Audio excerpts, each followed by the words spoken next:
All right, everyone. As we all know, inbound is only a couple of days away, and it is our mission to stop Brian and Dharmesh from getting to that stage.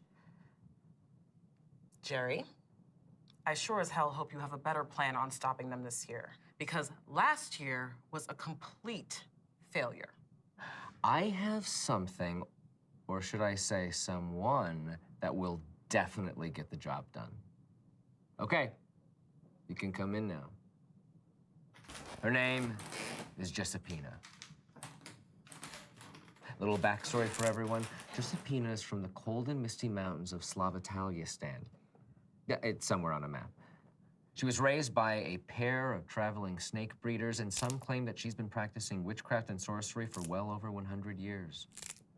My plan is to have Jessipina cast a spell on Brian and Dharmesh that will stop them from getting to inbound. This better work, Jerry. Oh, it'll work.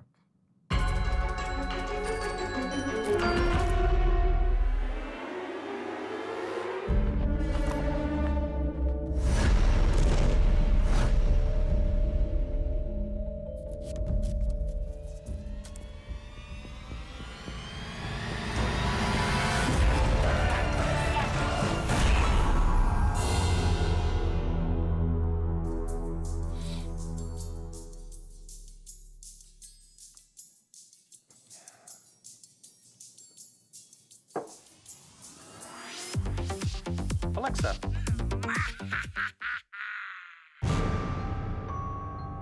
Excuse me?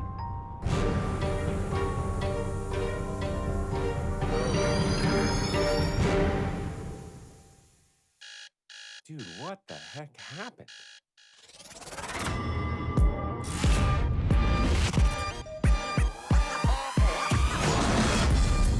Brian, we're puppets!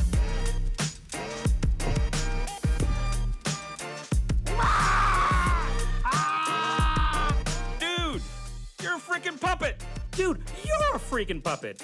Must have been those rascals over at Outbound Inc. Aw, hell no! We need to get to inbound. Let's get out of here. We'll figure it out along the way. Oh my god, oh my god, oh my god! People are freaking out. What are we gonna do? How the heck are we gonna drive this thing? I'll take the wheel, you work the pedals. Let's do this!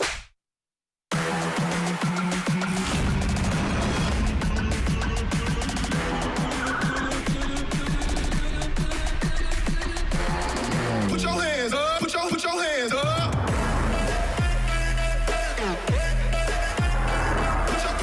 Slow down. What was that? Put your hands up. Brian, how many times do I have to say this? You can't eat in my car. I end up smelling like bugles for a whole month. Sorry. We've got to get our heads straight here. What are we gonna do? Damn these puppet hands. Dharmesh, the stupid phone doesn't recognize felt. Growthbot. Hello, Brian. Remember that shaman I met when I was on sabbatical? I need you to get her on the line and put her through to me ASAP. Okay, please hold. Hello, Sherry? Sherry the shaman? Hello, Brian. You know, I read an interesting parable the other day that you might appreciate. And it read, when a fishmonger catches a... I don't have time for this, Sherry. I'm a puppet. I need you to get to inbound so we can sort all this out. Put your hands up. Sherry, oh man, thank God you can make it. Sherry, we can't go out looking like this. Everyone's going to freak out. Please tell me you can switch us back. Sure. Seriously? That's all you had to do? Dharmesh, whatever. Let's just get out there. Thanks, Sherry. Anytime. Namaste. Put your hands up. Put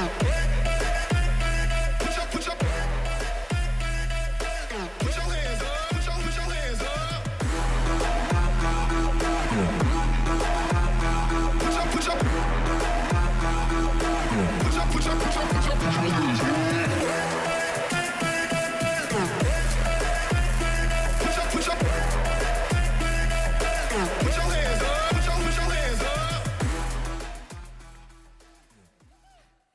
Brian's going to kick this off, and then I'll be back in a little bit. Hello, everyone. Nice to be human again. It's hard out there for a puppet, Brian. Let's do this. All right. Okay. I'm a lucky guy because I get to talk about my favorite topic today. And the topic is, how do you take a little, small startup and turn it into a big, growing scale-up? I love this topic, my favorite topic. I don't know about you guys. I have a lot of friends starting companies these days. There's software companies, and they're starting hardware companies. They're starting professional services companies. All these companies, they have three things in common, right? Organic, artisanal, and farm to table. Everyone's starting a company. And I thought, well, it's expensive to start a company. And I went back and looked, how much did it cost HubSpot to get started back in 2006? $200,000 in startup fees. And I said, well, what's it going to cost one of these companies today to get started? About $1,000 in startup fees. Everything's cheaper. It's so much cheaper to start a company. Everything is cheaper, except that one magic startup ingredient: coffee. Doesn't come cheap. It's organic, artisanal, farm-to-table stuff's expensive. Since the caveman entrepreneurs started companies back in the Neolithic age, it's never been a better time to start a company. It's certainly never been cheaper. Right? Everything's cheaper. The internet gives you all these services, very inexpensive. Just a wonderful time to start a company. Now, I've seen this play out in spades at HubSpot and in my own world, basically. We started HubSpot. We had about 30 competitors, if you count, very broadly counting, 30 competitors for to get customers. Small industry in 2006. You roll that clock forward to today, there's over 5,000 competitors fighting for the same dollars we are. There's been an explosion in entrepreneurship in our industry. It's never been easier to start, but the flip side of that, it's never been harder to scale. Since the cavemen were starting companies, it hasn't been harder to grow from startup to scale up. Now, you might say, that's the software industry. I'm not in the software industry. I make real stuff for a living. I'm in the atoms business. And one of my friends said that. I have a friend who's starting a really interesting business. She's in the high-end children's potty business, right? She doesn't just want to be a pottypreneur, though. She wants to grow up someday and be a tiny toilet titan when she grows up, right? And it's easy to become a pottypreneur. In fact, there are 75,000 pottypreneurs who have beat her to the punch. Every corner of every market seems to be crowded. It's hard to scale. Headwinds are everywhere. Tight labor markets, lots of competition, harder than ever to scale. Okay. I really like this graph. Okay. Sorry, I fell behind. I really like this graph. Sorry, take a little drink. And I mostly like this graph because I put it together. And it represents that journey, that perilous journey from early stage startup up to big scale up. And phase one is kind of the founding phase. You got 3 people working on the idea. Phase 2 is the startup phase. You get between 3 and 30 people. You're working on product market fit. You know all your customers. Most of your customers are either your cousins or your childhood friends or your friends from band camp. You're trying to get the thing going. Phase 3, well, that's the scale-up phase. You've got more than 30 employees. You've got many millions of dollars in revenue. You're growing fast. You pour money into the top of the funnel. You get a nice return out the bottom of the funnel. I just want to take a measure of the audience. Who in the room is in that kind of phase 1, that founding stage, 3 employees or less? Can you clap for me? Okay. Between 3 and 30 employees, you haven't quite got the model scaling yet. Who's in phase 2? Okay. And who's in phase 3? They're really cranking. They got the model going, and they're pouring money in the top. Great. Okay. There's a little bit of bad news in this slide. For every 100 companies that start in phase 1, only about 5 make it to phase 3. Starting's pretty easy. Scaling's getting harder than ever. Now, what I want to talk about today is my own journey through this curve, basically. At HubSpot, we breezed through phase 1.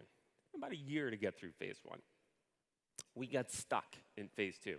5, 6 years. Couldn't get the math to work. We're pouring money into the top of the funnel, couldn't get the return. We knew all our customers. Our best reference customer back here, when we had 18 employers, our best reference customer is right over here, Kirsten, Dharmesh's wife. Thank you, Kirsten. And so this is us stuck in phase 2, 18 employees early on. Now, we eventually figured it out, and now we're at about 1,800 employees. The model's working quite well. And what I want to talk about today is everything we learned, all the mistakes we made along the way to get there, okay? And I can summarize the things we needed to know back at 18 employees that would have been useful and would have helped us breeze through the startup phase to scale-up phase in 3 important muscle groups. And I like to call them muscle groups. There's really no silver bullet, but there's 3 muscle groups we sort of built up in phase 2 that helped us get to phase 3. They were a little counterintuitive. They were a lot of work, okay? So I'm going to go through the 3. Okay. The first muscle group is around hiring.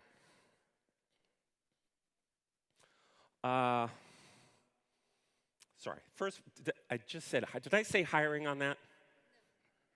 The first muscle group, let's try that again. First muscle group is around scaling your management. So scaling management. A lot of the things we learned to do as managers in startup mode worked against us in scale-up mode. We had to learn a whole new bag of tricks. And anytime I talk about scale-up management and best practices in management, I gotta talk about my dog, Romeo. This is Romeo. He's having a great time with his favorite chicken. He loves his toy chicken. Toy chicken's not having a great time. Here's Romeo at the toy chicken store. And here's how the conversation always goes. Romeo says, "Yo, Brian, I could use another chicken here." "Rome, how many chickens you need?" "Brian, I'm jonesing for some chickens here." And every time, I'm weak. We have this conversation, and my answer is the same every time I say yes. Okay. My predilection for saying yes and being a yes man happens at home. It happened at HubSpot in the startup phase, okay? I was a yes man. I prided myself on being a yes man. I didn't care what the question was. The answer was yes. And they were getting a little bigger, and I got some feedback from a woman named Lori Norrington. She's a fabulous board member of ours. And she said this yes man thing worked great in startup mode, but man, it's backfiring in scale-up mode. We get projects, half-baked projects all over the place.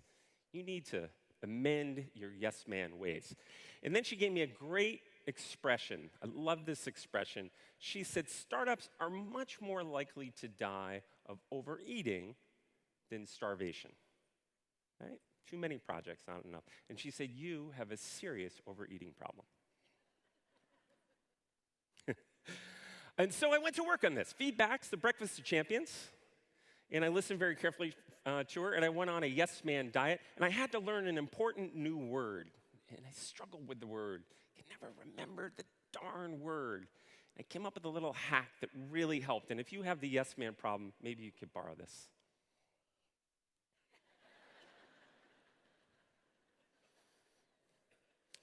Then laundry day.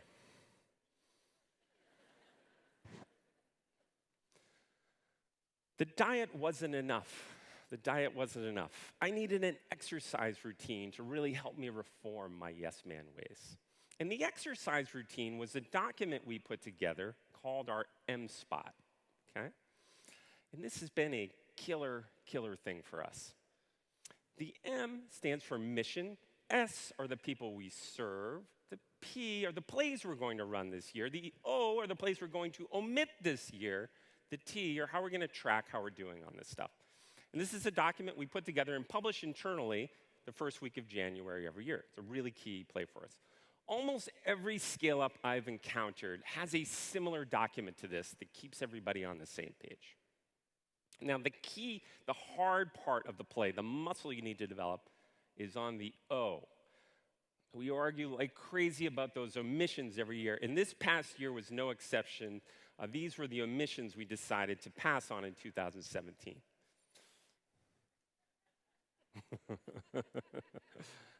I like that one. Okay, so the first muscle group is you learn to focus. You got to learn to do less things well, okay? The second management muscle we needed to develop really was a problem that started emerging as we grew larger, okay? When we were small, 10 people, we're all in the same office, we saw each other every day.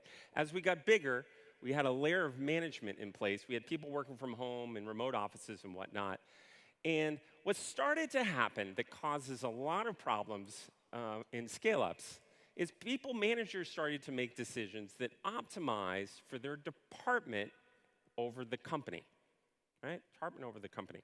And this was happening a lot. They didn't do it maliciously, of course, but this became sort of a normal thing. So we put in place a muscle that we call HubSpot's hierarchy of needs. And what we want our managers to do, and everyone to do in HubSpot, is when they're making a decision to solve for the company over their department, and even better is if they can solve for the customer over the company, over their department, over themselves. This was a muscle group that was really important to us. So, to summarize, if I could go back in time to when we had 18 employees, the advice I wish I got was, gee, everyone's got to learn to say no from the front line on. 2, you need some way to keep everyone aligned on the plays you're running and the plays you're omitting. 3, you need to solve for your company over the department. That's what I wish I learned when we were at 18 employees. Okay, second muscle group.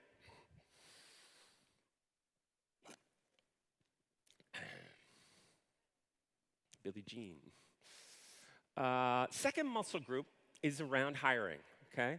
And this sounds like an easy muscle group, and it's an easy idea, but it's actually very hard to do at scale. And we learned a lot of things about hiring that didn't work in startup mode that really enabled things to happen in scale-up mode. Now, when we first started HubSpot, the word culture wasn't one we encouraged discussion about. We didn't talk a lot about culture. We didn't think we could measure it. It felt like a luxury we just couldn't afford, right?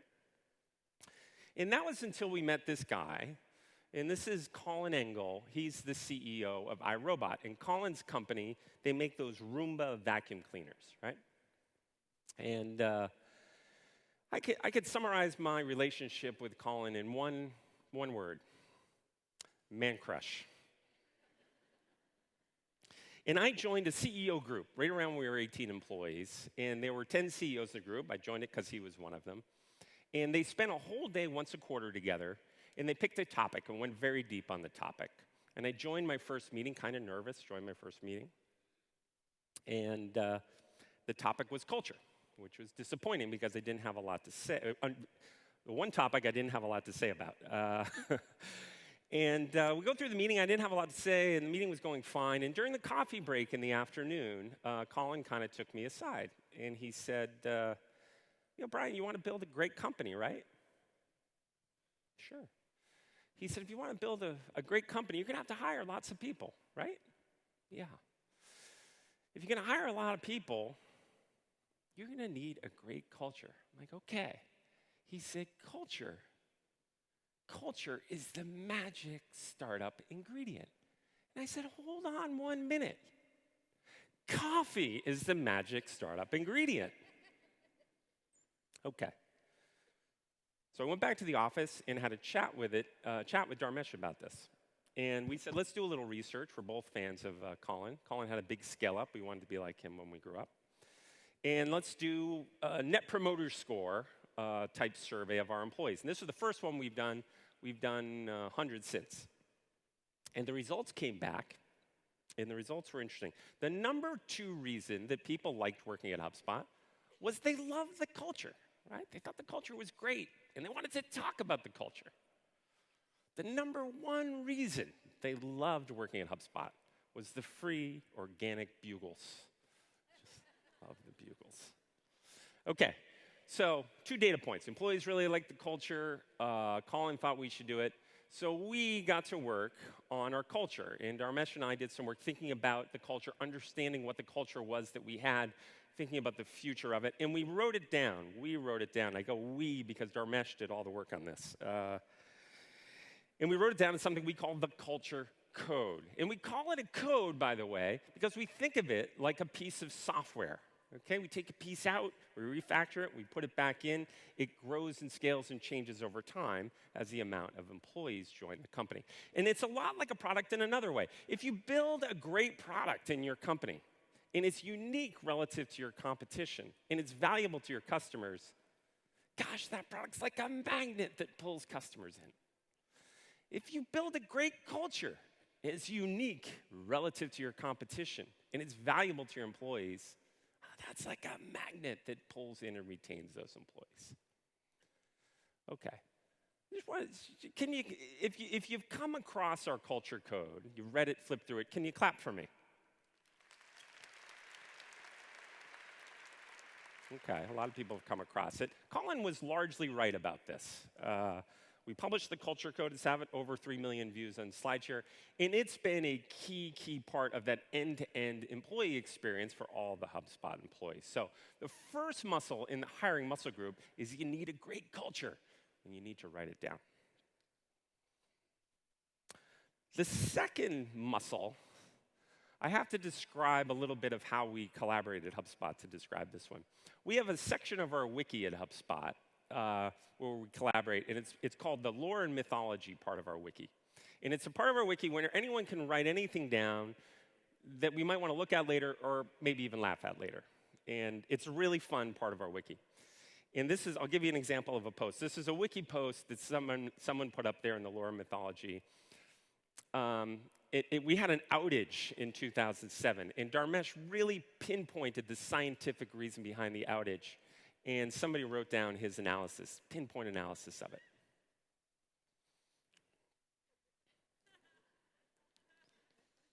And owie. And then I had this beauty that someone wrote down about a month later.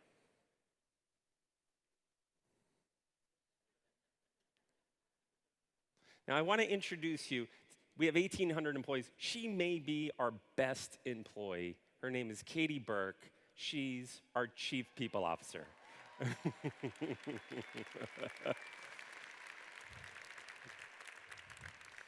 Okay, now, there's a story behind Katie that's interesting. Katie's a career marketer. Katie joined HubSpot's marketing department, stayed in the marketing department. And at the time, we had kind of a voice of the customer, a guy named Jonah. If Jonah was in the room, we didn't need a customer in the room. He understood the customers, spoke passionately on their behalf. Katie, despite being in marketing, was the voice of the employees, spoke passionately about the employees. Now, what Katie's superpower is, and she moved eventually into HR and ran people ops, she does a great job on hiring, and she does a great job on benefits and all that stuff.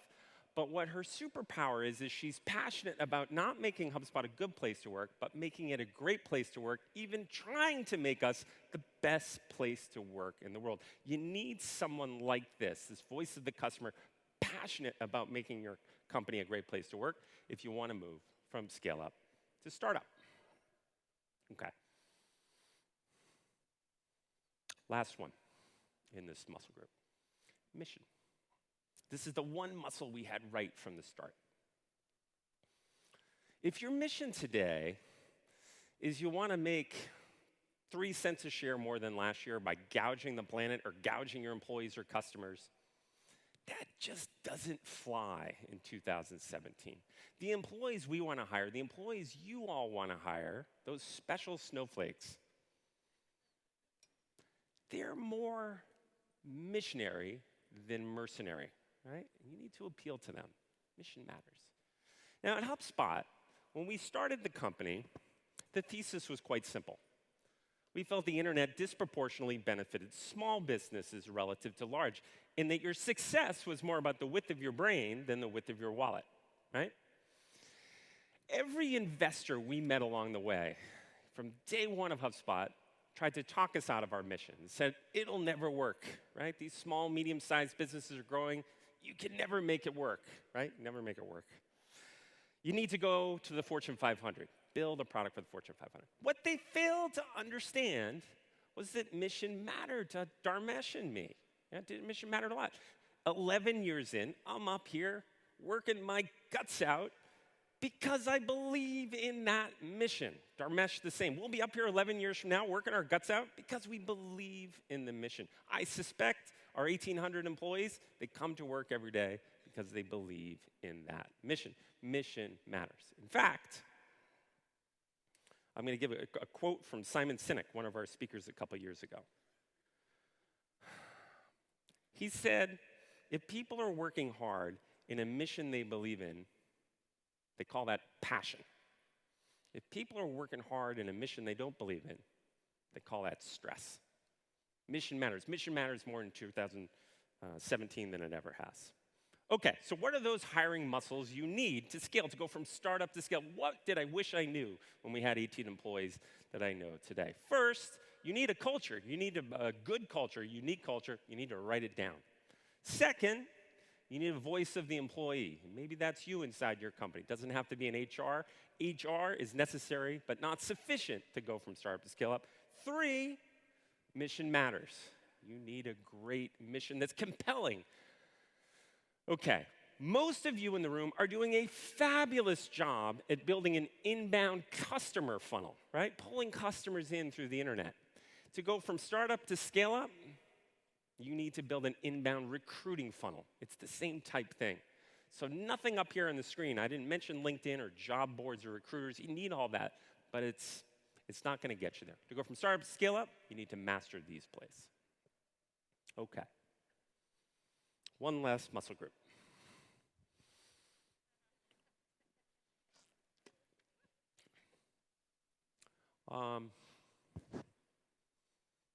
This is the one that held us back. This is how we got stuck in phase 2. It took us a long time to figure this out. And I'll tell you why. One of the things that's good and bad about Dharmesh and I is we read everything about startups. We're steeped in the latest startup thinking. We're fascinated in it. We read all the startup dogma and we buy it. And so these words that you see on the screen, when we were in phase 1, founding stage, we must have said minimum viable product 1,000 times a week. When we got to phase 2, we hung our hats on product market fit. That's all we talked about was product market fit. But that startup dogma held us back to getting to scale up mode.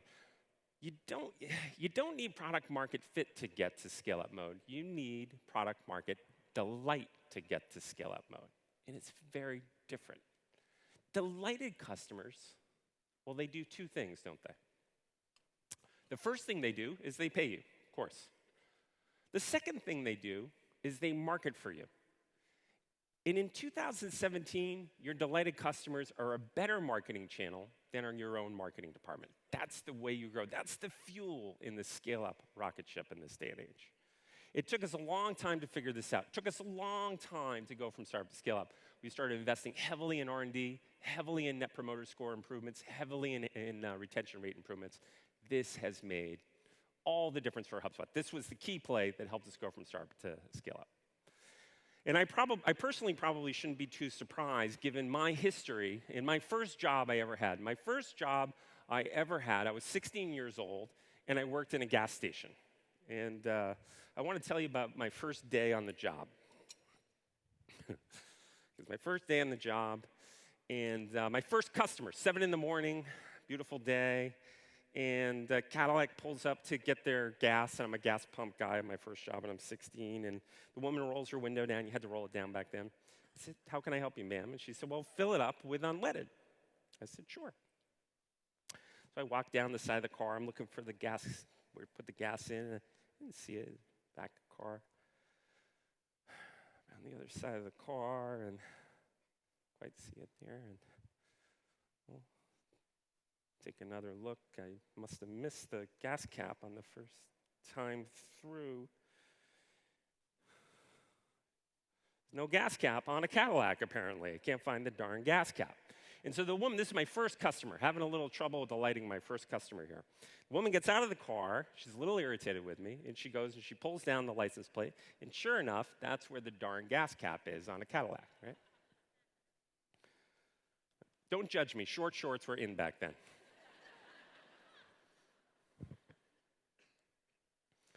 Okay, so off to a rough start, but unscrew the gas cap, right? Put it on top of the thing, and I take the hose out, and I put it in, and go, fill up the thing.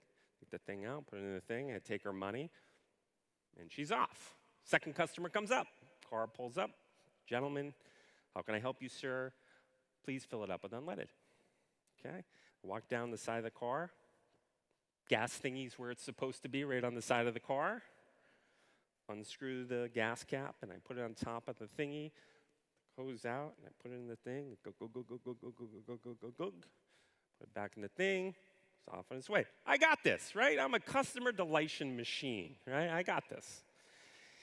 And then about an hour in, I served a bunch of customers. My boss comes out. He's busy, and he comes out.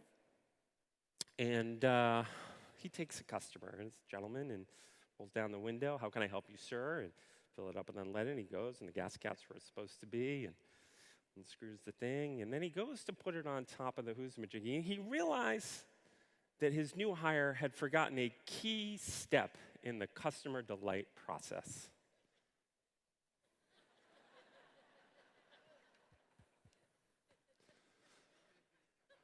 I'd like to think I did my own part in helping the gas station industry convert from a full-service industry to a self-service industry. Okay. All right. I'm impressed with the gas station industry for what it's worth. They disrupted themselves. They transformed their customer experience, and it's much lighter touch. It smells a little bit, but it's pretty good. Most industries aren't so forward-looking, are they? Here's a couple that are in the news a lot, right? What I want to do with you all today is talk about these disruptions that happen and see if we can learn together something about them, all right? Let's start with the disruptees, the industries that have been turned inside out, okay? There's a line of thinking these days that these companies weren't disrupted, but they self-destructed. And that Netflix didn't disrupt Blockbuster, their late fees did. That Apple didn't disrupt the music industry, buying the whole album did. That Uber, they didn't disrupt the taxi industry, waiting outside in the rain did. What they all have in common is they opened the door wide for the disruptors to come in by creating kind of a crappy end-to-end customer experience that was very heavy, okay? There's a lot to be learned from these guys. What about the flip side, right? What about the disruptors? Is there anything we can learn from the disruptors? I think there's three things I learned. The first is it's much more about how they sell than what they sell, right? It's how they sell, not what they sell. Great products these days seem to be disrupted very, very quickly. Great services, end-to-end experiences, are far more durable. Disruption cycles are fast, much more durable with great experiences. 2, light touch and automation wins out over heavy touch in humans. I don't love that fact, but it's kind of true. Self-service is one of those double win things. It's better for your bottom line, and your customers like self-service too. 3, the words coming out of the customers' mouths are 10 times more valuable than the words coming out of the vendors' mouths. They have mastered word of mouth. Right? These are 3 things that we're working on here at HubSpot. So our own model at HubSpot, you've seen us evolve over the last few years here at Inbound. We've moved to very much a freemium model. Clap if you've used one of our free products. Yeah. We're trying to move we're kind of trying to move. I think of back in 2013, we got religion on a delightful product. We're trying to move to a delightful end-to-end process. We think that that's really a key thing. So the freemium is designed to do that. We sell in a whole different way. It's about how we sell, very light touch, and it's designed to be word of mouth. So this is very influential on us. The other thing we're doing with this is we're changing the product we're bringing to market to all of you. If I think back in time why we started HubSpot in 2006, it was like a wormhole opened up on the internet that was a fabulous thing that if you were a small or medium-sized business, you could create content and pull people in through Google and social media. It was fabulous, right? And we built a platform to help people drive through that wormhole. That wormhole's still there. It's a bit smaller, by the way. The new wormhole today is creating one of these delightful inbound end-to-end customer experiences. It's much more today about what you sell. Sorry, it's much more today about how you sell than what you sell. Your marketing, sales, service departments have never been more important than they are today. Okay, so what are the three muscles in the muscle group? First, it's about how you sell more than what you sell. Second, it's light touch over heavy touch. Third, it's not 2007 anymore. It's word of mouth over word of seller. Okay, I want to wrap up with a short story about this guy. That's my son, Luke. Luke's 13, but far more importantly, Luke is 5'2"3/4. And I know that because just backstage, he texted me. He texts me every day with an update on his site. You see, Luke is in phase 2 trying to get to phase 3, like all of us. Okay, here's Luke doing the back-to-back thing with my mom. You remember my mom from Inbound last year. Here's Luke doing the back-to-back thing with my sister, Diane. I can hear my mother laughing over here. Doing the back-to-back thing with my sister, Diane. And, his mouth's open. He's really pissed off because Di-Di's still got him by about a half an inch, right? And I was heading down to, on the weekends, we go to Dunkin' Donuts. It's our thing. And I go to Dunkin' Donuts. I get a large hot coffee with milk. And Luke always gets a small latte. And we're in line waiting in the Dunkin' Donuts. Hey, your usual? He said, no. I'd like an apple juice. I said, apple juice? What's the matter? He said, coffee stunts your growth. And I said, that's funny, because I always thought coffee was the secret ingredient. Anyway, I think we all have a lot to learn from Luke.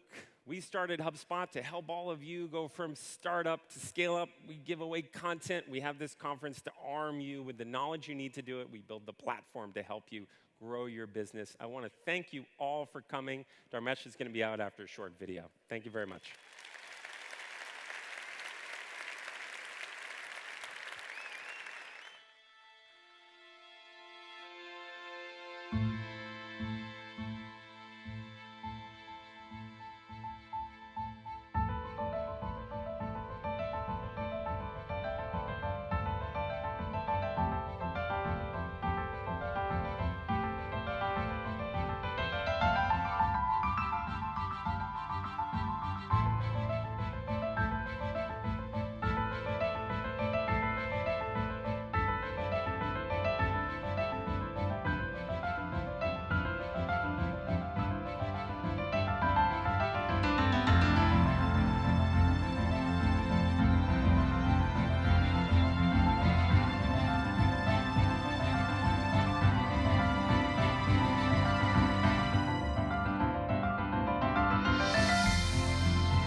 So Brian talked about how to position yourself for growth, how to get culture right, how to get decision-making right. What I'd like to talk about is how you produce growth. How do we grow better? Now, every now and then in your life, you get this email that causes a range of emotions. This is one of those emails. This came from Sequoia Capital, one of HubSpot's venture capital investors. And they were inviting Brian and I to a founders event. Now, I'm going to walk you through the thoughts that went through my head as I read this email. Number one, buried deep in the hills. Now, this was my first hint that there might not be optimal Wi-Fi where they were having this. And that was a problem for me because I'm what you would call indoorsy. It's not that I'm anti-nature, I'm just pro-Netflix and pro-pajamas, right? That's just problem number two. We're hosting a small n equals 100 gathering. Now, I like the n equals 100 part. The fact that he said it that way, because that appeals to the geeky side of me. But in addition to being geeky, I'm also introverted. And n equals 100 is about n equals 98 more than the number of humans I'm used to being around. That's just not my thing. Final problem. We're bringing together our most legendary founders. Now, I can understand why they would want to bring together legendary founders. If I were them, I would do the same thing. My issue was, then why do they also feel compelled to invite me? Like, it's because legendary is not on the list of descriptors I would use for myself. The one that I would use is insecure. And so if you add it all up, I'm indoorsy, I'm introverted, I'm insecure. Net result, I'm intimidated. And so I send a message back. I'm polite about it. Honored to be invited. Thank you so much for inviting me. Sorry I can't make it. And that was that. Or so I thought. 2 weeks later, I get a follow-up. Oh, and by the way, Elon Musk is going to be there. Now, I can characterize my feelings about Elon in one hyphenated word: geek crush. Geek crush. But the thought that went through my head as I was reading this email was one word: crap. Now I'm going to have to come up with better excuses not to go on this outdoorsy thing. I'm still not going to go, but now I need better reasons. Now, as big a fan of Elon as I am, I know someone that's an even bigger fan. My son, Sohan, who's in the audience today, by the way, for the first time. Yep. Hey, guy.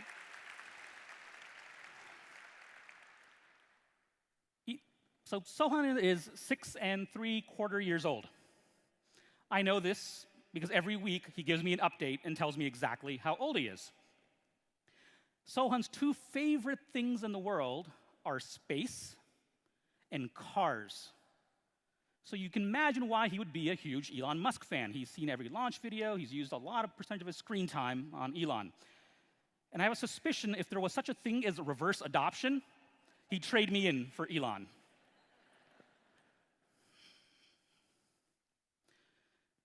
So I chat with my wife about my dilemma.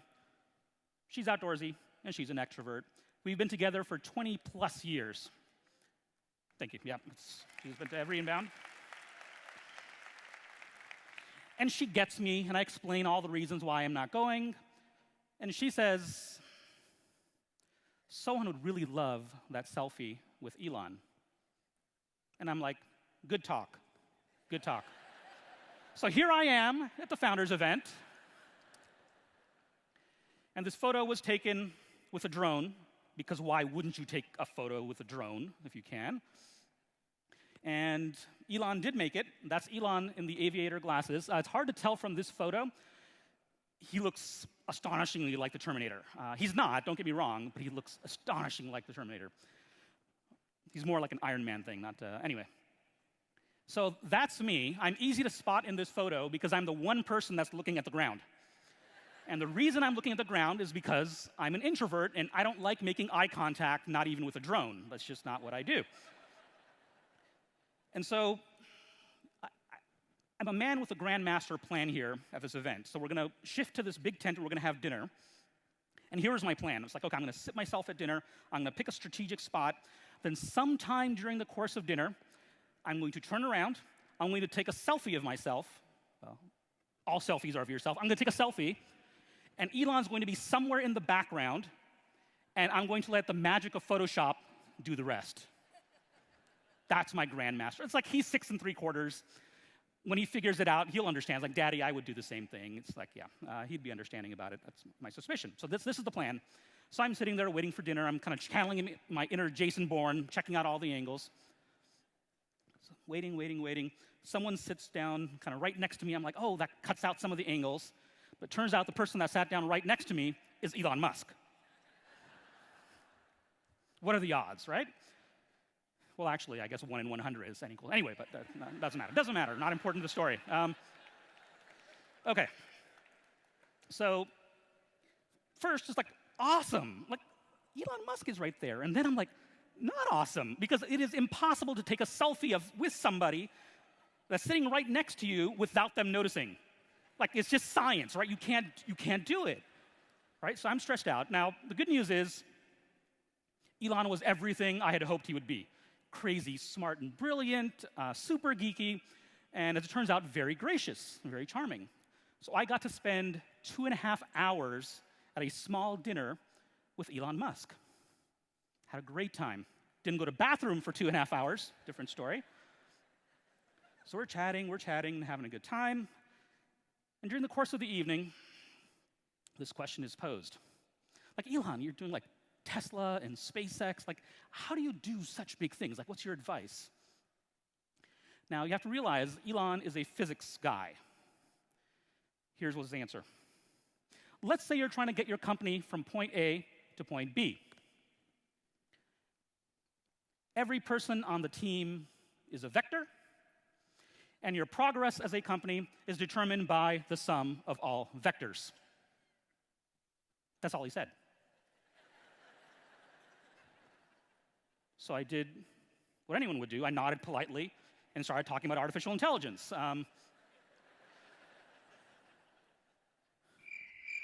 So it's 2:30 in the morning. There's no Wi-Fi, just so you know.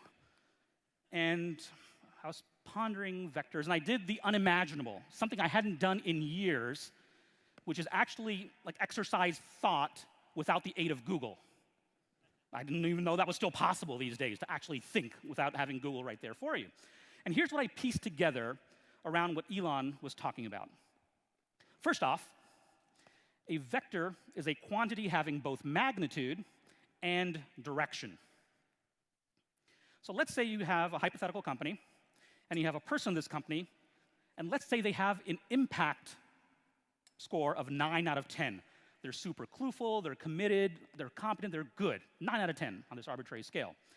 Now, this in of itself is not a vector, because we don't know what direction this person is moving in. This is what's known as a scalar, just the magnitude. Okay. Now, if we know this person is moving in the right direction, now all of a sudden, it's a vector represented by an arrow.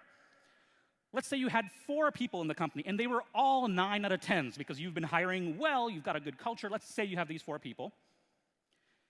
And let's say this is how we would represent how they're working. 2 people are pulling in one direction, 2 people are pulling in the opposite direction. The algebraic sum of these 4 vectors, this is what Elon is talking about, is what's known as the null vector. It has 0 magnitude and unknown direction. Nothing is being accomplished. Now, this is not common. This would not happen in any company ever, right? This is more common, right? Mostly people are pulling in the correct-ish direction, except for that one guy. There's always that one guy. We know that one guy, right? There's always one of them. But overall, things are moving in the right direction, but it's still not optimal, right? Because we're not maximizing the value of those impacts. If you did this kind of algebraically, you'd calculate how much actual impact was being had. I'm going to spare you that. Now, this is what Elon suggests we should be trying to do. This is the theoretical maximum for those 9 out of 10 people. Add them all up, and the magnitude of impact is actually 36. Nothing is being wasted. There's no inefficiency. There's no one pulling in the wrong direction. This is what we should be all striving for, which is aligned vectors. So congratulations. You've just passed a micro class on linear algebra. I'm not saying it was the best class on linear algebra, but it's the biggest live class on linear algebra, I think, ever. Now, some of you are wondering, Dharmesh, that's all well and good. Why would you give us a micro class on linear algebra? 2 reasons. Reason number 1, HubSpot's about 11 years old. I've been to 40 company meetings. I've written 1,000 blog posts. And some things stick when I tell them. It's like, oh, I learned this thing, I read this book, I met this person. This idea of aligned vectors is the thing that has stuck the most with the HubSpot team. It's part of the vocabulary now. It's just simple enough to understand, but then applicable in a wide enough cases to be useful. That's reason number 1. Reason number 2, in my experience, in the hundreds of companies I've talked to, including HubSpot, the number 1 issue most companies have is misalignment. And it's not just the misalignment, oh, the people are not aligned around the company's goals. That happens. There's an even larger issue where the company's goal is not aligned around what the customer wants and needs. That's a much more insidious problem. And so the idea here is, okay, so what does the customer want? What does the customer need? And Brian talks about this, right? He's like, people want a delightful end-to-end customer experience the whole way through. That's what customers want.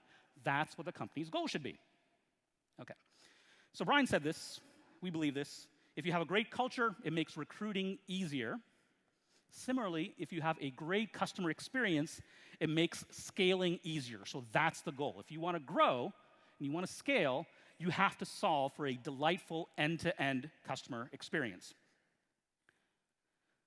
Now, usually by this point in the keynote, Brian has dropped an F-bomb. He hasn't yet today, so it's incumbent on me to do so. You've just been funnel bombed. This is a typical funnel showing 3 stages in the customer lifecycle. We want to attract people into the business, we want to engage them, hopefully turn them into customers, and we want to delight them and hopefully turn them into advocates.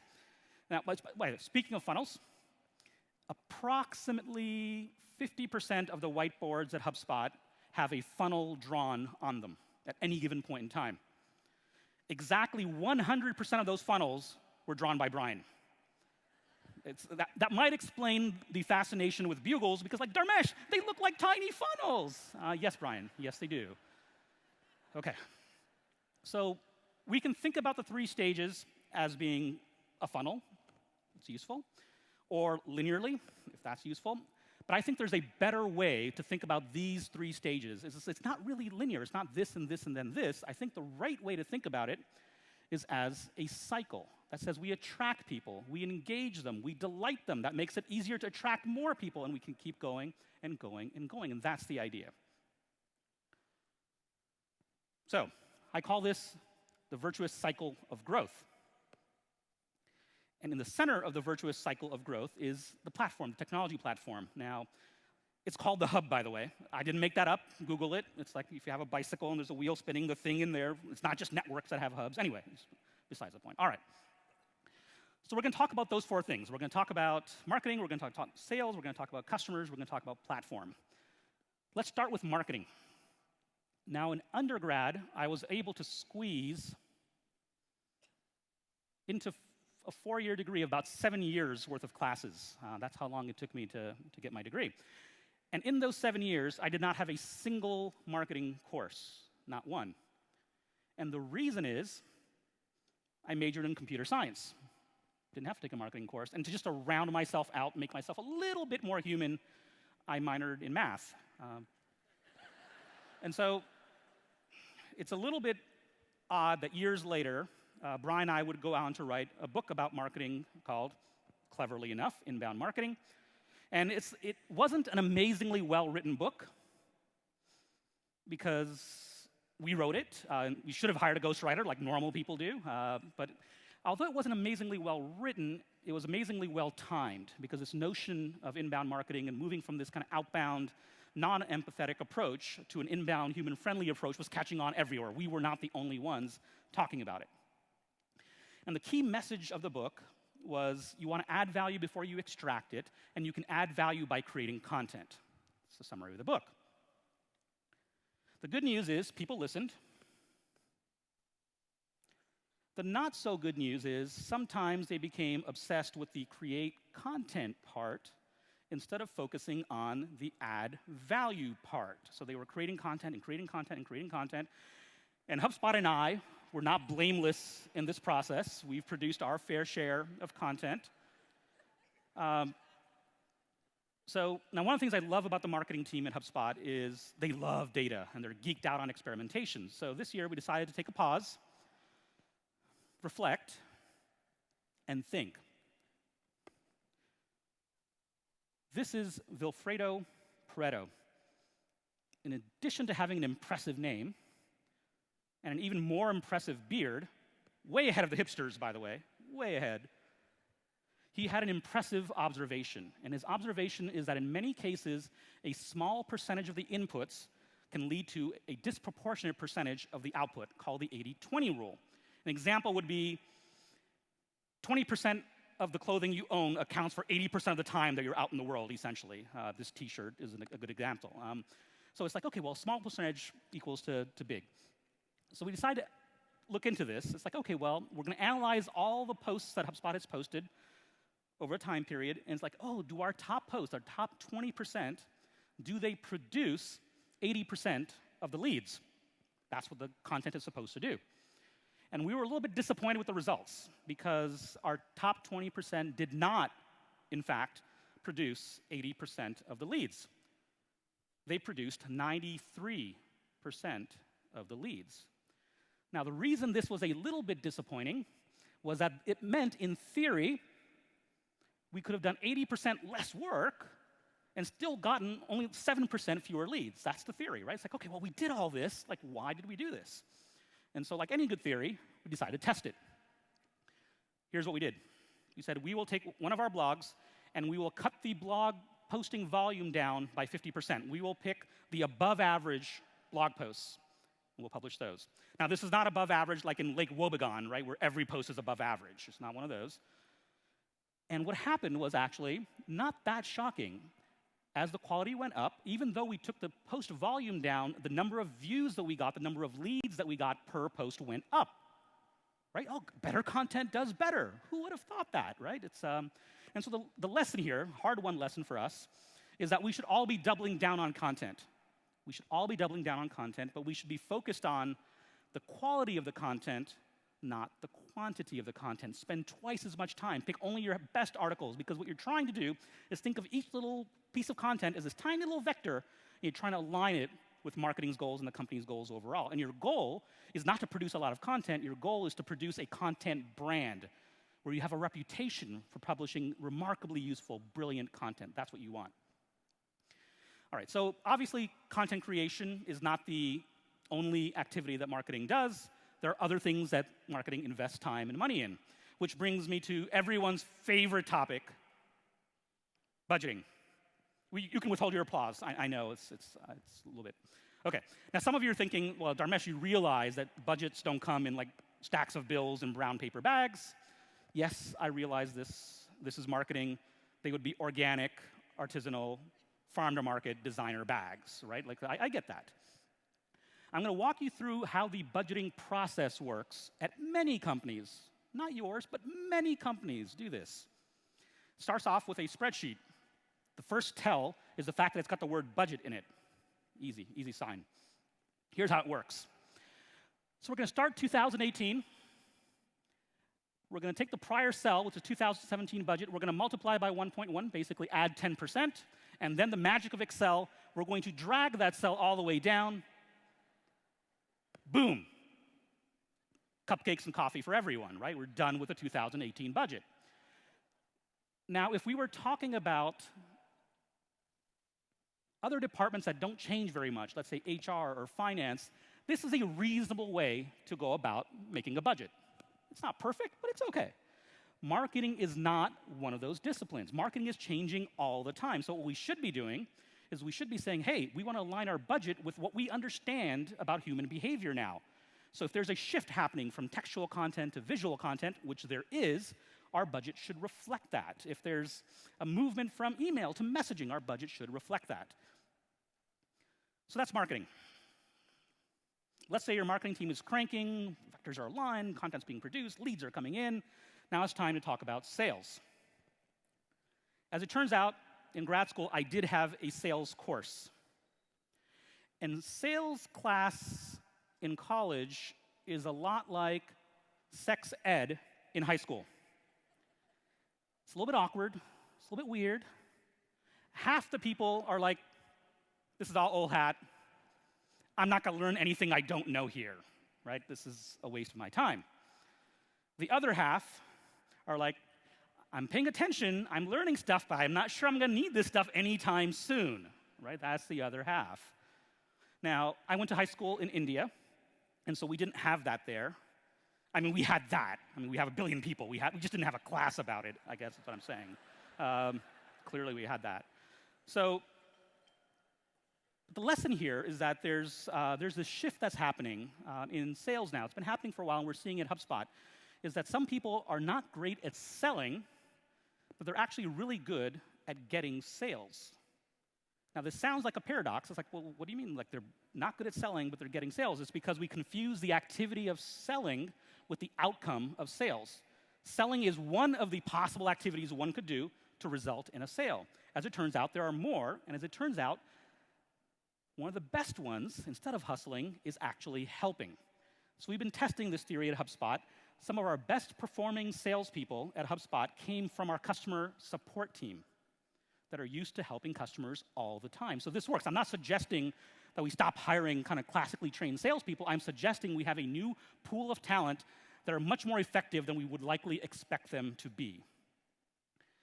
Now, we did a study at HubSpot. It's something I'm a little bit bothered by. I was surprised, too. We surveyed a bunch of sellers, salespeople, and asked them, do you believe that you are adding value to the prospect? You're adding value to the conversation. 82% of the people surveyed, the sellers, said, yes, I believe I am adding value to the prospect. We asked the buyers, do you believe in the sales conversations you've had, do you believe that value was added to you, that the salesperson added value? Only 34% said, yes, I believe the salesperson added value to this conversation. This is a big problem, but also a big opportunity for us. And the lesson we have learned at HubSpot is we should be doubling down on sales conversations, but in the same way as we thought about marketing, which is not doubling down on quantity, but doubling down on the quality of sales conversations we're having. We need to think about the sales process, it's part of a larger end-to-end customer experience. So you don't want a brilliantly written blog article that pulls someone in and then have a crappy sales experience. That's not, it has to be delightful the whole way through. Now, HubSpot has been working in the sales business. Obviously, we have a sales team. We build sales technology, which I'd like to talk about. Before I talk about it, a disclaimer and a warning. Portions of the remaining content that I'm going to have are rated SP, self-promotional, may not be appropriate for all viewers. And just to kind of give you a cue in case I'm being overly subtle, I will put the small SP on slides that I believe you need a cue on, possibly, in terms of being self-promotional. So in 2014, on the inbound stage, we announced and released HubSpot CRM. And the idea behind HubSpot CRM is we wanted to be the CRM of choice for small businesses. And we wanted to get all these companies that weren't using a CRM at all, they were sitting on the sidelines, we wanted to be the CRM for them. So we did a couple of things. We made it easy to use, important, and we made it free. Turns out that works too. And so it was very popular. Thousands of businesses started using HubSpot CRM. But the thing that sort of kept coming back to us, there were thousands more businesses that wanted to use HubSpot CRM. Maybe they were dissatisfied with their existing CRM, or they had never quite made the leap because they thought it was too intimidating. But the issue was that HubSpot's offering just didn't clear the bar. We needed to be like this high in terms of features, and we just weren't there. So we weren't appropriate for their more sophisticated needs. And so we've been working for years on what has been the largest R&D project in the history of HubSpot I know, I've been here for a while. And I think we clear the bar now. So we're launching today is a new, grown-up HubSpot sales professional. Here's what it does. This is going to be interesting. So you asked for, oh, we want better team management. We want better security and control so we can manage our teams better. We want better automation so we can we want better machine learning stuff for predictive lead scoring. We took all the requests that we had for a grown-up CRM and we put it into HubSpot Sales Professional. Who's excited? All right.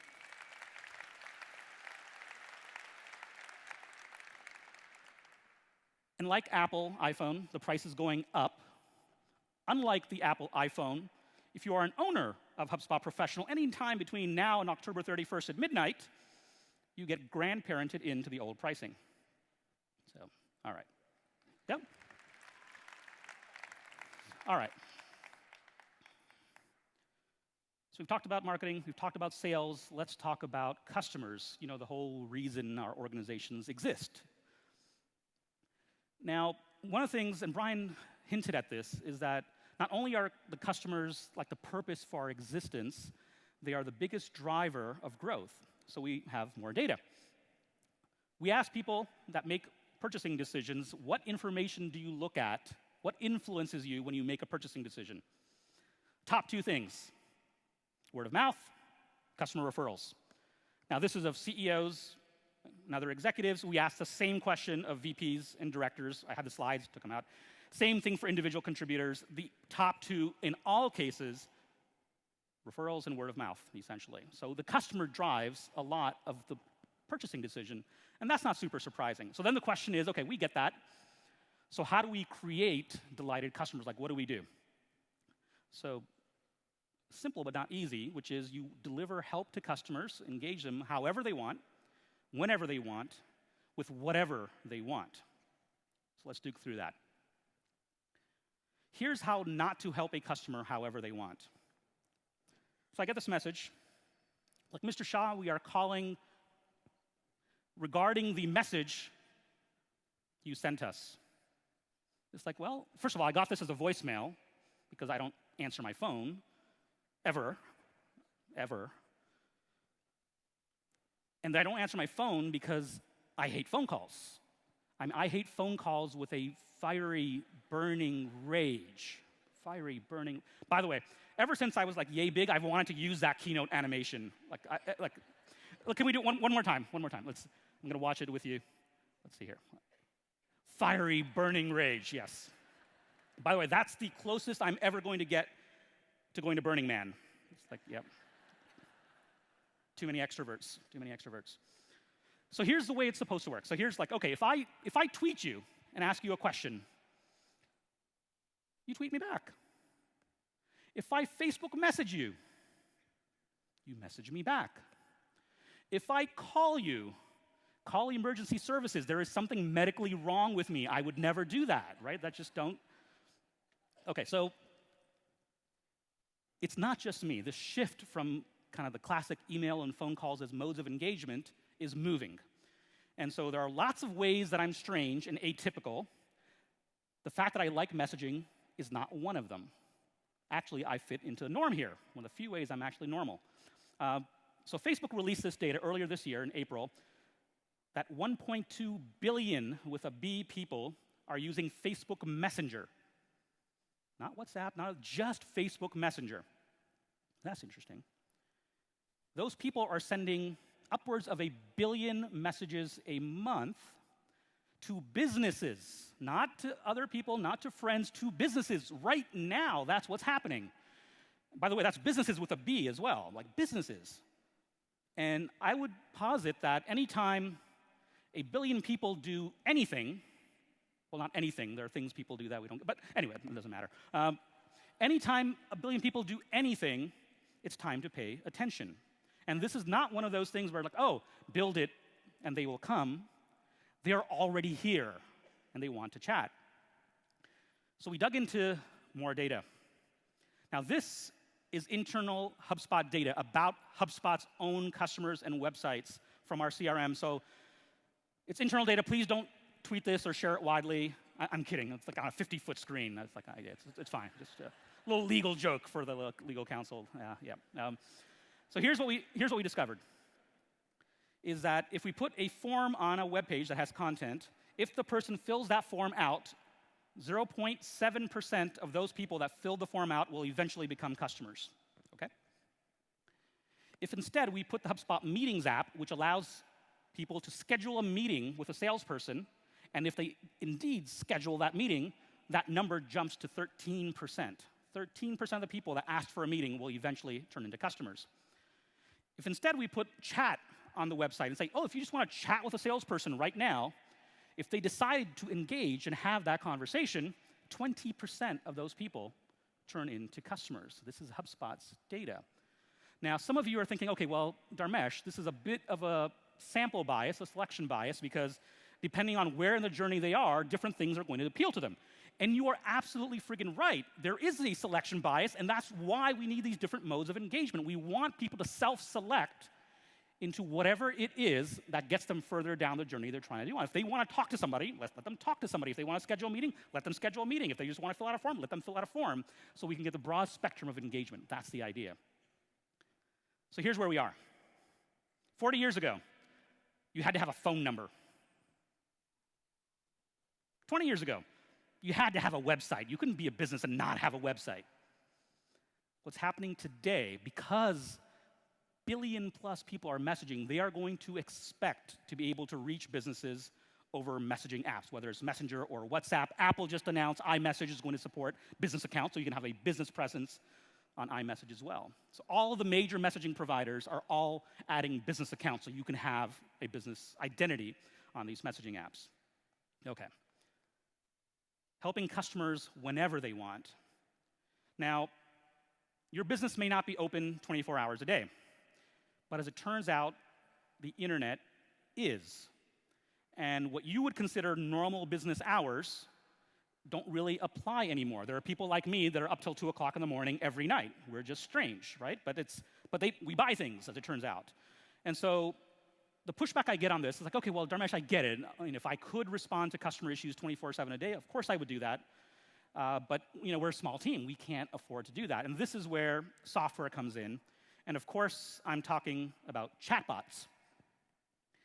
And I like chatbots. And I cannot lie. I've been obsessed with chatbots for like approaching, years now.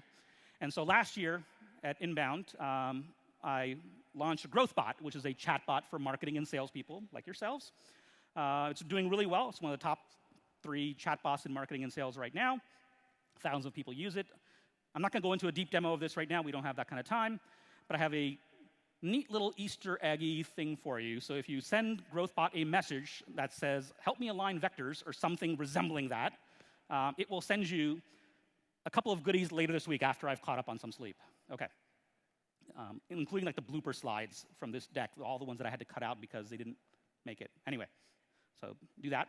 All right, so speaking of bots and platforms, when we had websites, you needed to know HTML originally to kind of put a website up. We got content management systems, allowed mere mortals to do it. Then we wanted to send smart, personalized emails out. Originally, you needed engineering. Marketing automation comes along. Now mere mortals can do it. Bots. Before, you need an engineer to go off and build a bot. Now, we have bot platforms that are like the content management systems of yesteryear, except instead of building a website, you build a bot. Now, HubSpot has been excited about this. The marketing team has been really excited about testing this out. So we looked at all the bot platforms. We tried them out. We actually ran tests. And our marketing team fell in love with this bot platform called Motion AI. And it's a visual bot builder that lets you kind of drag and drop and build a bot. And last week, we announced that HubSpot acquired Motion AI. Thank you. It's like we welcome the team. They're awesome. You're going to love them. They're awesome. And the idea here is to take that visual bot builder, kind of blend that technology into HubSpot over time. I'll talk about that in just a little bit. Last piece, help people with whatever they want. I'm going to keep this one quick. We've all seen this little customer support on-site chat widgety thing. You click it, and here's an example conversation I've had. click the thing, conversation goes, hello, how are you, having a good day? What is your customer account number? And I'm like, well, I'm not a customer yet. I just have a question on pricing and your terms. And they're like, well, you have reached the customer support chat line. I need your customer account number. But I'm like, I am not a customer. I would like to be a customer. It's misguided of me, I know. But they're like, no, but you don't understand. This is the customer support chat line. So we should not expect customers to know our org chart. It's like, oh yeah, well, the customer support people spent money on this software that supports live chat. Those marketing schmucks, they didn't do that, and so therefore you can't ask marketing questions. No, that is not the customer's problem. We have to help them with whatever it is they need help with. Okay. So here's what we need to do as organizations. We need to help customers with this kind of overall end-to-end experience, however they want, whenever they want, with whatever they want. So HubSpot is now in the middle of what is already one of the biggest projects in the company's history to capitalize on this particular movement. And what the team is building is a unified inbox that the entire team, marketing, sales, customer support, customer success, everyone in the company has access to this one unified inbox. Messages come into that inbox across multiple channels: email, Slack, Facebook Messenger. It all comes into one place and you can collaborate, so you can deliver this thing. It's like whenever it's going to support bots, so you can have auto responses. It's like, oh, this will look this up in the knowledge base. You're asking about our hours, that kind of thing. Biggest project we've ever undertaken. I am personally super excited about it. I'd like to introduce you to HubSpot Conversations. Thank you.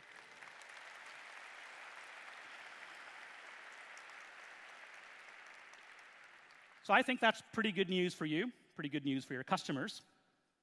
What's great news is that we think this technology is so foundational to the customer experience, so foundational and core that every company should be doing it. We are going to include that baseline version of HubSpot Conversations in HubSpot CRM free. Yep. So if you are not a HubSpot CRM user yet, you should be. Sign up. This is as good a time as any. All right. So we're talking about tech. We've got one segment left. We have to talk about platform. And the reason we have to talk about platform is I'm the Chief Technology Officer at HubSpot. I am bound by my employment agreement to HubSpot to talk about platform. This is my job. Now, granted, I wrote that agreement as a founder, but still, we're going to talk platform. All right. One of the big decisions lots of organizations face is to try and choose between, do I go with a platform that gives me most of what I need, or do I assemble, kind of self-assemble, a group of discrete products and get what's known as the best of breed? So it's like the most of what I need versus best of breed. That's the decision.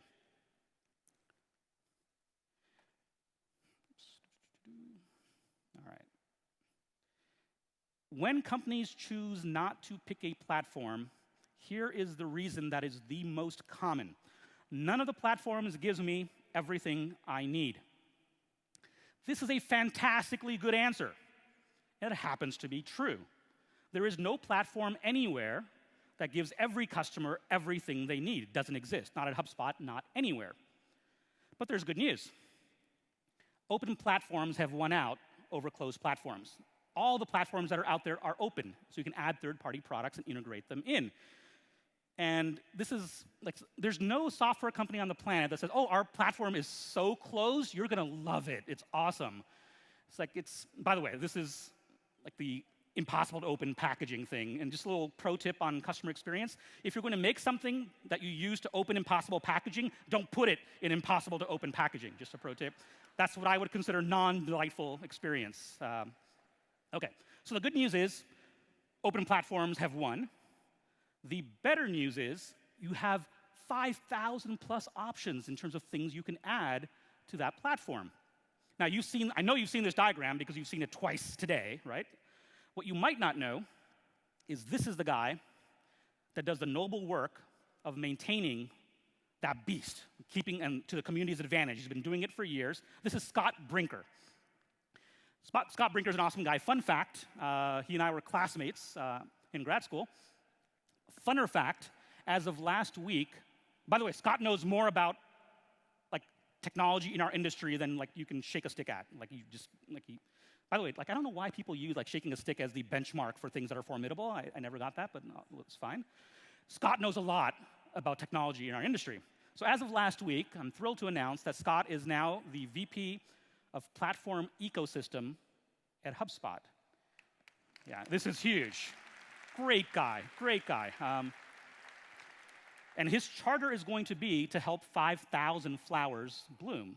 Flowers he's been studying for a long time. What we want to do is get all these companies to kind of align their vectors with what the industry needs, essentially, and HubSpot's looking to help them kind of do that.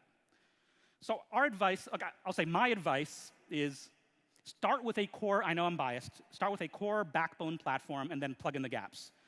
Scott would say the same thing. I shouldn't be putting words in his mouth since he's only been here a week, but whatever. He would say the same thing. I've asked him. And the result here is not best of breed. The result is the best of both worlds. That's what you get as a result of this approach. So I think it's the smart way to go about it. So this is the HubSpot platform.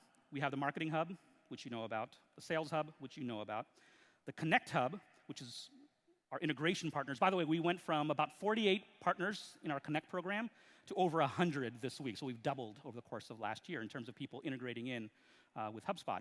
But there's always been something missing, right? There's been one thing, one product, because we've talked about what marketing teams get, what sales teams get. The thing that's been missing is a customer hub, right? Like, it seems a little bit obvious. And so we've been working internally on tools for ourselves to help us with customer support and creating customer success and getting feedback from customers and building out a knowledge base. We've been building this for years for our own use. And I'm thrilled to announce we're going to take all of that work and we're going to deliver to you Customer Hub, the next big product in the HubSpot platform. Thank you. So thank you. I think this is good news for you and your customers. The great news is that we think this is so foundational to delivering a good customer experience that we're going to take the core functionality of Customer Hub and put it in HubSpot CRM free. Yep, and that's the plan.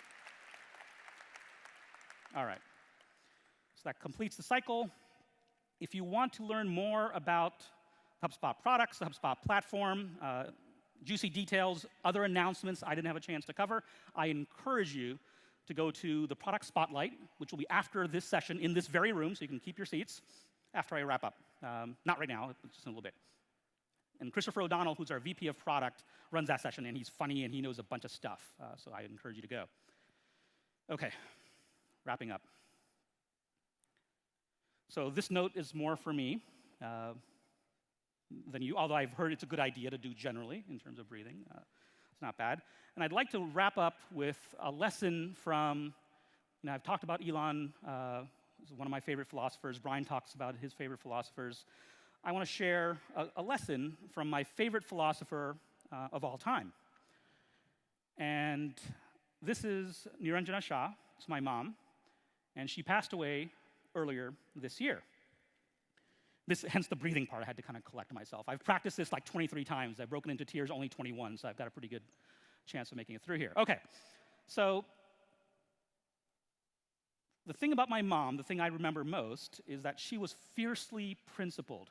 If she knew she was on the side of truth and justice, she would not take crap for anybody. She would not back down. That was a thing that defined her. And it's funny, so she was married when she was 16. This is in rural India on the West Coast. Actually, yeah, she was married when she was 16. She had me when she was 18. Now, it's been a long time since that time. I am now 49 3/4 years old. Sohan tracks that as well. November will be the first birthday I have without my mom. And one of the things my mom kind of told me is like, oh, what was I like? It's like, well, you were kind of a quirky, contemplative, a little bit socially awkward little boy. And now I'm about to be 50, and I'm a quirky, contemplative, socially awkward, slightly older boy. But I'm also a father. And you might recall the story I told you in terms of dinner and the selfie for Sohan and the fact that it's like it didn't quite happen. My mother was proud as she could be, that actually did come back with a selfie with Elon. She got to see that, which is awesome. No Photoshop involved. It was only minimally awkward. My son Sohan was obviously delighted with the selfie with Elon Musk that he could show all his friends. Of course, the delation lasted about 2 weeks. That's how things go with kids. So I'm going to answer the question that we opened with. How do you grow better? Here's what I think. Here's what we've learned. And this is the heart of the inbound movement. This is the heart of why we get up in the morning. This is, I think, why you all are here. The key to growing better is first to kind of believe in people and understand that everybody wants love and respect. That is a universal truth. Key number one. Number two is you need to kind of say what you believe, not what you think will drive the numbers in a certain direction. Have the belief that people matter and say what you believe. And finally, and most importantly, do the thing you say. Walk the walk. As best as you can, walk the walk. So I think if you can align those three vectors, that's how, as an individual, as an organization, that's how I think you grow. It's always an honor and a privilege to share time with you folks. Thank you. And on a closing note, Mom, if you're watching the live stream from somewhere, thanks for everything. And don't worry, I've been eating completely fine. I am not withering away by any stretch. Thank you.